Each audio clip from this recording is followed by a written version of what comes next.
हाँ जी दोस्तों, क्या हाल है क्या हाल है क्या हाल है। आई होप सर आप लोगों के हाल में थोड़ा डामाडोल हुआ होगा। जी हाँ, आईसीआई ने दिवाली का फटाका दिवाली के पहले ही फोड़ दिया। उन्होंने कह दिया कि 1 नवंबर से आपके सीए फाइनल का एग्जाम जो है वो शुरू हो रहा है। तो क्या आप एक्साइटेड हैं? क्या आप तैयार हैं? क्या सर दिवाली होती है और फटते हम हैं। कोई बात नहीं राजा, ठीक है, ये हमेशा विधि का विधान है। नवंबर वाले हर बच्चे का ये जो है सैक्रिफाइस होता ही है। दिवाली सैक्रिफाइस करता है और रिजल्ट में फटाके फोड़ता है, ये विधि का विधान है, ठीक है। अब दोस्तों 100 दिन बचे हैं हमारे पास। अगर आप देखेंगे लगभग, आप अगर इसको देख रहे हैं जुलाई 20th के आसपास, और अगर आप एग्जाम लिख रहे हैं 1 नवंबर में, तो आपके पास रफली 100 डेज बचे हैं पेपर पे इस एग्जाम को टैकल करने के लिए। तो अगर आप एक ऐसे स्टूडेंट है जो बोथ ग्रुप लिख रहे हैं या सिंगल ग्रुप लिख रहे हैं, तो इस वीडियो में मैं आपको बहुत सारे अपने सीक्रेट्स और स्ट्रैटेजीज और बहुत सारी चीजें बताने वाला हूं जो आप लोगों के लिए हेल्पफुल होगा। बहुत सारी गलतियां जो आप करोगे वो मैं आपको उसके बारे में अभी से इत्तला करना चाहता हूं। बहुत सारी चीजें जो आपसे मिस हो जाएगी वो मैं अभी से बताना चाहता हूं, पर उसके लिए मेरे को समय लगेगा। तो ये वीडियो आपके लिए आपका इन्वेस्टमेंट है। आप आराम से इसमें 10 से 12 मिनट इन्वेस्ट कीजिए और जो मैं आपको बताऊंगा वो सीख करके जाइएगा और सब्र रखिएगा। तो दोस्तों आ जाते हैं आप लोगों के डिस्कशन में। नवंबर के लिए आप देख सकते हैं 100 दिन बचे हैं, जिसमें आपको क्या क्या करने हैं सर। आई एम श्योर अगर आप बोथ ग्रुप लिख रहे हैं तो प्रोबेबली आपके हाई चांसेस हैं कि आपके कुछ सब्जेक्ट के क्लासेस बचे होंगे। क्लासेस करने के खत्म होने के बाद आपको उसका पूरा फर्स्ट रिवीजन करना है। पूरा पूरा मतलब सेल्फ स्टडी तो ठीक है, पूरा एक फर्स्ट रिवीजन करना है, उसके साथ एक पूरा सेकंड रिवीजन करना है, और उसके बाद शायद आपको एक और आधा रिवीजन करना पड़ सकता है, और उसके बाद मॉक टेस्ट पेपर लिखना है सर, आरटीपी एमटीपी लिखना है। और उसके साथ साथ आप ये समझ करके चलो आपको हेल्थ इश्यूज के कुछ टाइम लगेंगे। आपके नॉर्मल ब्रेक्स जो जिस दिन नहीं पढ़ाई हो रही है उसके कुछ चांसेस, और दिवाली के लिए आपका एब्सेंट माइंडेडनेस होगा। ये सारी चीजें बहुत कॉमन है। सर एक दिन मतलब क्या, एक दिन बैठ के मैं दिवाली के बारे में सोचूंगा? नहीं। अगर आप जितने घंटे आपके दिवाली में डिस्टर्ब होंगे, घर में साफ सफाई हो रही है, तैयारी हो रही है, जो भी हो रही है, पटाखे फट रहे हैं, जो भी हो रहा है, तो वो सब मिला करके मैंने एक दिन लिया है सेफर साइड में। तो आप समझ करके चलो ये आप सब चीजें होने वाली है, ठीक है। तो उसमें बीच में वो भी होगा, सॉरी यार ब्रेक डाउन हो रही है ऐसी मेनू ब्रो, वो भी होगा, सब चीजें होगी। तो भैया हमने क्या लिखा, 4 3 2 1, मतलब आपका 10 दिन जो है वो पानी में गया छपैक। सर ये तो शुरू होने के पहले खत्म हो गया। जी हाँ सर, पर देखो 4 दिन हमने आरटीपी एमटीपी के लिए लिखे हैं। जब आप मॉक टेस्ट पेपर्स स्टडी करोगे, पढ़ोगे उसको, और उसके साथ साथ आप मॉक टेस्ट का प्लान करोगे, ये सारी चीजें 10 दिन अलग कर दो सेफर साइड में। तो हमारे पास ये सब चीजों के लिए कितना दिन बचता है? 90 days only, which is not easy to crack. अब सर मैं आपको 90 डेज को संभालने का तरीका बताऊंगा। सर आपका सबसे बड़ा सवाल ये होता है कि 90 डेज में मैं कितने घंटे पढ़ना चाहिए मेरे को, ताकि मेरे को अच्छा पढ़ाई हो जाए। तो सर 90 में कितने घंटे पढ़ने चाहिए, उसके लिए आपको चाहिए टोटल नंबर ऑफ आवर्स, जितना आपको पढ़ना है। तो सर आपको अब क्या करना पड़ेगा, अब आपको डिटेल प्लानिंग करनी पड़ेगी। Sir FR AFM audit DT IDT और आईबीएस। सर देखो आईबीएस एक ऐसा सब्जेक्ट है ना जो तुम बहुत ज्यादा भी मेहनत करोगे कि मैं सारे केस स्टडी सॉल्व करके जाऊंगा, मैं सब कुछ समझ के जाऊंगा, मैं दो एक बार रिवाइज भी करूंगा, तो सर आपका इससे 5 दिन से ज्यादा नहीं लेगा आईबीएस। और मैं ये class first time second time सब मिला के बोल रहा हूं, उससे ज्यादा आपको देने की जरूरत नहीं है। सर कोई इसको 3 दिन बोलेगा, कोई इसको 7 दिन बोलेगा, मैंने एवरेज 5 दिन ले लिया। आप लोगों को समझना है कि मैं एक जेनरिक बात कर रहा हूं, इसको अपने हिसाब से कस्टमाइज करना किसको है, हर एक बच्चा जो इस वीडियो को देख रहा है। तो दोस्तों आप लोगों को समझना पड़ेगा कि आपका 6 सब्जेक्ट है, और 6 सब्जेक्ट में एक सब्जेक्ट जो है आईबीएस, वो तो टेक्निकली 5 दिन लेके अलग हो गया, तो बचते हैं हाथ में 5 सब्जेक्ट। अब दोस्तों कुछ भी आगे बताने के पहले मैं आप लोगों से रेकमेंड करूंगा कि अगर आप कहीं पे भी आपके मन में ये आ रहा है ना मैं नहीं कर पाऊंगा, या मैं एक ग्रुप दे देता हूं, तो मेरे ना यूट्यूब में एक वीडियो है जीरो टू AIR 4, जिसमें मैंने उसमें एक्चुअल में रियल लाइफ सिनेरियो बताया कि किस तरीके से मैंने अपने वीकनेसेस को स्ट्रेंथ में कन्वर्ट करके मैंने 4 महीने में जो है 8 सब्जेक्ट की पढ़ाई करी थी, और बहुत सारी गलतियां हुई थी मुझसे। मतलब अति गलतियां हुई थी, क्योंकि मेरे पास उस समय, सर उस समय मतलब भिड़े भाई का जमाना नहीं, उस समय मतलब आज से 5 6 साल पहले यूट्यूब का इतना रेलेवेंस इतना नहीं था, इस तरीके से आके कोई गाइड नहीं करता था, अपनी गलतियों से कोई बाहर बचाता नहीं था तुमको। तो जो मेरी गलतियां है वो जाकर के सीखोगे ना, अगर ये देखोगे ना, तो तुमको ये कॉन्फिडेंस जरूर आ जाएगा। जब 4 महीने में 8 सब्जेक्ट होते हैं तो 3 महीने में 6 सब्जेक्ट जरूर हो जाते हैं। पर सर ये भी क्या है, ये आपका एक इन्वेस्टमेंट है, जहां पे आपको पेशेंटली समझना पड़ेगा that what are the real life problems that came in and how did I manage it in order to convert all my weaknesses into strength. Now coming back to the topic in hand, sir आपके पास 5 subject है जो आप लोगों को पढ़ना है। अगर आप एक ग्रुप दे रहे हो तो उस हिसाब से कस्टमाइज करना। बट सुनो सर, सोचने का तरीका क्या है? सोचने का तरीका ये है कि भैया मैं एफआर पढ़ूंगा, एफआर ये जो भी 5 सब्जेक्ट है, मैं मान के चल रहा हूं 2 सब्जेक्ट की क्लासेस आपकी बची होगी मैक्सिमम। और मैं मान के चल रहा हूँ एफआर और एएफएम क्योंकि हम शुरू शुरू में कर लेते हैं, तो आपका ऑडिट, डीटी, आईडीटी, ये तीनों में से कोई दो सब्जेक्ट बचे होंगे और वो दो सब्जेक्ट का मिला करके टोटल मैंने आपको बोला 220 घंटा, क्योंकि आप अभी बैठ के रेगुलर तो नहीं ही ले रहे होगे, तो अभी बैठ के रेगुलर तो नहीं ही ले रहे होगे, अनलेस आपका एक ग्रुप है और वो भी आपको एकदम आराम आराम से करना है। तो आपके पास 220 घंटे हैं। मान लो सर डीटी और आईडीटी बचा है तो 220 घंटे, डीटी और ऑडिट बचा है तो 220 घंटे ऑन एन एवरेज। अब उसके बाद आप क्या करोगे सर? उसके बाद आप फर्स्ट टाइम रिवीजन करोगे, जहां आप एक बार खुद से स्टडी भी करोगे। अब मैं कुछ चीजें अज्यूम कर रहा हूँ कि कुछ तो तुमने करके भी रखा है, ऐसा नहीं कि एकदम बैठे हो कि मैं पूरा सारे सब्जेक्ट का फर्स्ट टाइम स्टडी करूंगा। तो मैं ये अज्यूम कर रहा हूँ कि अब आप सीधा फर्स्ट टाइम रिवीजन करोगे, यानी कि एक बार तो आपका ये एफआर एएफएम वगैरह पढ़ के हो गया है, और जो सब्जेक्ट की क्लास ले रहे हो आप, उसको क्लास के साथ साथ ही आप सेल्फ स्टडी कर लोगे। मतलब आप क्लास देखते ही हो 1.5x पे करके उसके साथ-साथ सेल्फ स्टडी कर लोगे, तो 220 घंटे में क्लासेस खत्म। अब उसके बाद सर फर्स्ट रिवीजन के लिए मैंने यहाँ पे नंबर ऑफ आवर्स डाला है, और जहाँ पे टोटल 360 आवर्स आ रहे हैं मेरे हिसाब से। तुमने कहाँ से क्लासेस लिए, तुम्हारा क्या मटेरियल है, तुम्हारा क्या पोजीशन है, उन सब पे एक-एक सब्जेक्ट के नंबर ऑफ आवर्स वेरी करते हैं। तो सर मैं अपना नंबर ऑफ आवर्स कैसे फिगर आउट करूँ? How do I figure out the number of hours that I require? कोई तरीका है? बताता हूँ मैं। तो मैं आपको बताता हूँ मेरा तरीका क्या था कि ये डिफाइन करने का कि सर फर्स्ट रिवीजन में कितना टाइम लगेगा। सर उसके लिए आपको एक बहुत स्ट्रॉन्ग बेस लेना पड़ेगा। जैसे कि क्या, मैं आपको बताता हूँ, फॉर एग्जांपल ऑडिट की बात करें, तो राजा ऑडिट में अगर मान लो मैंने एनालाइज किया कि मैं 3 पेज जब पढ़ता हूँ, तो भरे-भरे पेज है, 3 पेज का थियरी जब मैं पढ़ रहा हूँ किसी बुक से, तो मैंने एनालाइज किया फॉर एग्जांपल मेरे को 30 मिनट लग रहे हैं। रिवाइज करने में मेरे को 30 मिनट लग रहे हैं। तो इसमें 30 मिनट लग रहा है, इसका मतलब ये है कि अगर 300 पेज की किताब है, तो उस हिसाब से मेरे को 3000 मिनट, यानी कि मेरे को 50 घंटे लगेंगे। ये एक रफ एस्टिमेट है।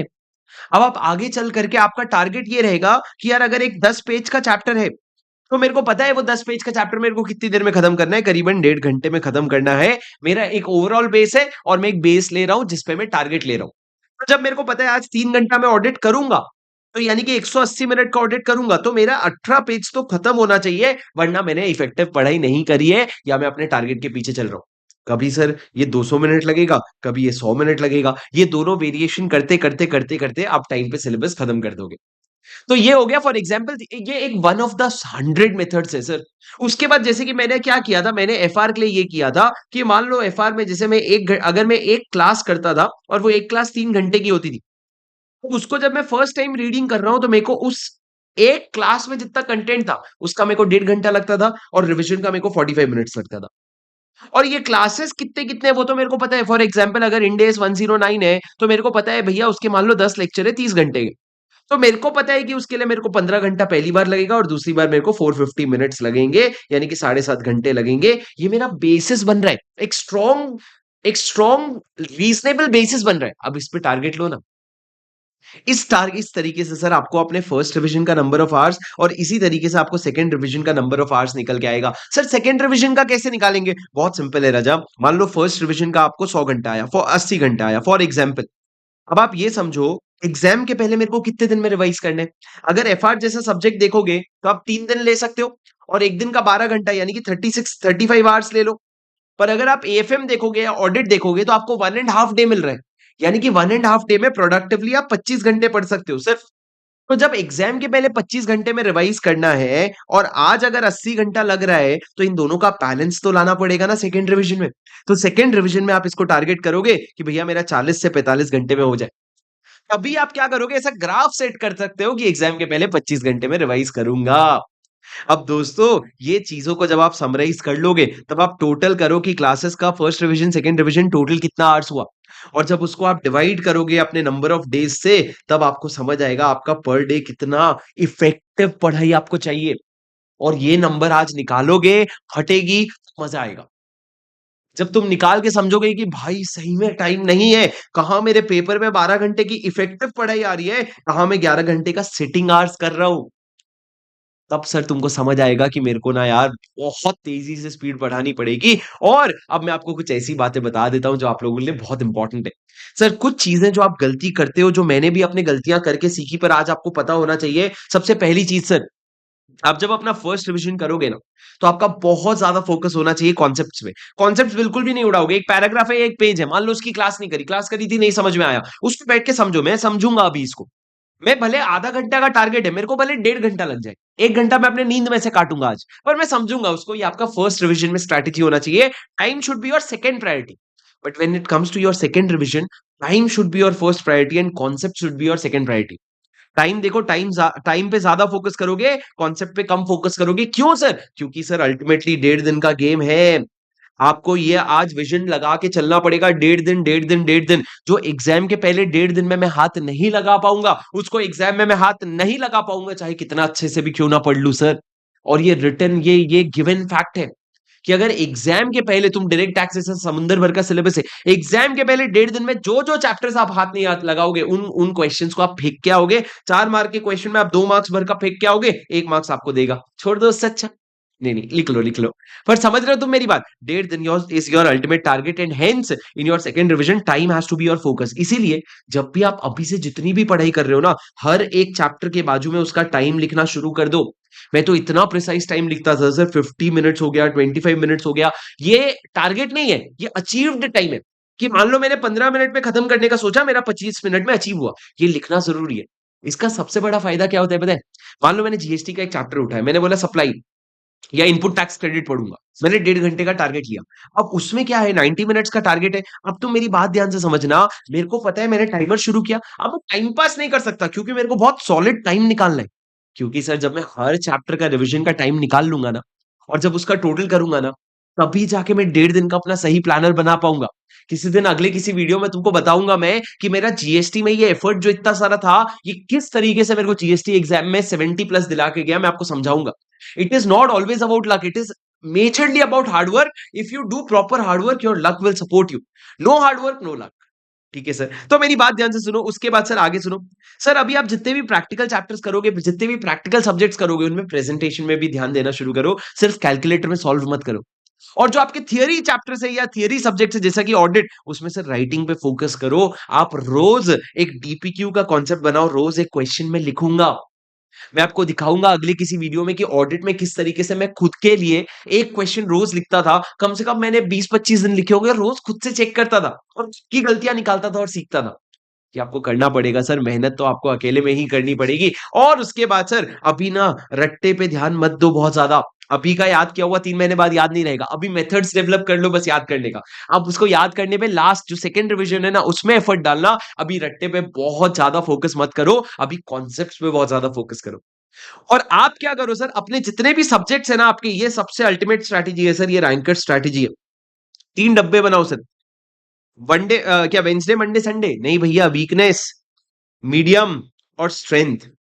सर स्ट्रेंथ में क्या सब्जेक्ट आते हैं? वो जो आपको जमता भी है, पढ़ने में मजा भी आ रहा है, कर भी पा रहे हो। और वीकनेस क्या है? भैया इतनी मेहनत कर रहा हूं फिर भी याद नहीं हो रहा, ऑडिट। अब सर आप अपने हिसाब से दो दो सब्जेक्ट यहां पे लिखो। अब इसका स्ट्रैटेजी क्या होगा सर? जो आपका वीकनेस है, वो आपसे दुगनी मेहनत मांगेगा और एवरेज रिजल्ट देके जाएगा। I am okay with that. पर जो मेरा स्ट्रेंथ सब्जेक्ट है, जैसे कि एफएम मेरा स्ट्रेंथ है, अगर तो वो मेरे से मेहनत तो अच्छी मांगेगा, पर मेरे को बहुत सिग्निफिकेंट अच्छा मार्क्स देके जाएगा। मेरे को 80+ भी आ सकते हैं अगर पेपर इजी आए तो। और जो मीडियम है सर, जो मैनेज हो जाता है, एफआर ना बहुत ज्यादा दर्द देता है ना, जो बहुत ज्यादा डिफिकल्ट है, वो सब्जेक्ट जो है आप मीडियम में डालोगे, उसको एक एवरेज एफर्ट भी दोगे और उससे एवरेज रिजल्ट एक्सपेक्ट करोगे। ये सब करने के बाद सर अपने सामने बस ये एक चीज लिख लो, कंसिस्टेंसी ओवर इंटेंसिटी। आज 12 घंटे पढ़ना और 3 दिन नहीं पढ़ने से अच्छा, बहुत अच्छा है, आज 6 घंटा पढ़ो, कल 7 घंटा, परसों 8 घंटा और फिर 8 घंटा ही पढ़ लो। पर सर कंसिस्टेंसी, कल से कम नहीं पढ़ूंगा, बस कल जितना पढ़ूंगा या उससे 1 मिनट ज्यादा पढ़ूंगा। And I think that will be more than enough for you to keep going. See boss, this is one attempt wherein you are not sure कि मई 24 जैसा डिफिकल्ट इजी रिजल्ट आएगा कि नवंबर 24 का टफ रिजल्ट आएगा। पर मेरे को एक चीज जरूर पता है राजा, जो एकदम दरवाजा बंद करके बुक खोल के सारी चीजें त्याग के अगर पढ़ाई कर लेगा ना, तो मैं तुमको बता रहा हूँ, ना तो भगवान ना तो आईसीआई दोनों ही तुम्हारे अगेंस्ट नहीं है। दोनों ही नहीं चाहेंगे कि तुम फेल हो जाओ। पर अगर तुमने काम चोरी करी, तुमने पढ़ाई चोरी करी, तुमने किसी और की जगह अपने आप से धोखा किया, तो भैया क्या ही भगवान और आईसीआई तुम्हारा साथ देगा? नहीं देगा। तो अभी तुम लोग ये समझ करके रखो that you have to do it, there is no other option. Deferring attempt is a easy excuse, it is an easy way out, don't take that. Not giving both group, giving one group is again an easy way out, don't do that. अगर आपका अभी अगस्त mid तक, सेप्ट अगस्त and तक आपके मन में both group both group both group होना चाहिए, और अगर आप में रैंक लाने की ताकत है ना, तो लाने वाला इंसान 3 महीने में भी ले आता है, और नहीं लाने वाला इंसान 3 साल में भी नहीं ला पाता। तो सर, शिद्दत से पढ़ो, प्लान करके आगे बढ़ो। आपको जितने, कल मैंने एआईआर का इंटरव्यू लिया था, एआईआर 13, मैंने अभी तक पिछले 3 दिन में जितने भी एआईआर का इंटरव्यू लिया है, एक चीज है boss, no planning no result. अगर आप प्लान करके आगे बढ़ोगे तो रिजल्ट दिखेगा, वरना आपको रिजल्ट्स नहीं दिखेंगे।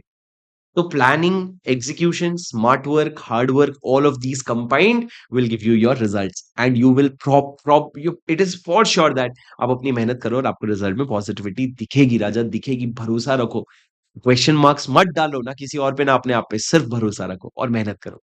ठीक है, चलो guys, that's it for today. I hope you enjoyed today's session. I will see you in the next video. Until then, take care, keep going. अगर आप इस चैनल में नए हैं तो सब्सक्राइब जरूर कर लेना, क्योंकि नवंबर 24 तक आपका सीए बड़ी आपके साथ रहने वाला है। जिस दिन आपका एग्जाम खत्म होगा उसी दिन मैं फ्री होऊंगा, उसके पहले मैं फ्री नहीं होने वाला किसी और के लिए, आपके लिए हमेशा फ्री। ठीक है, चलो guys, thank you so much, that's it for today. I will see you in the next video. This is your CA buddy Shubham Singhal signing off for the day. Bye bye, take care.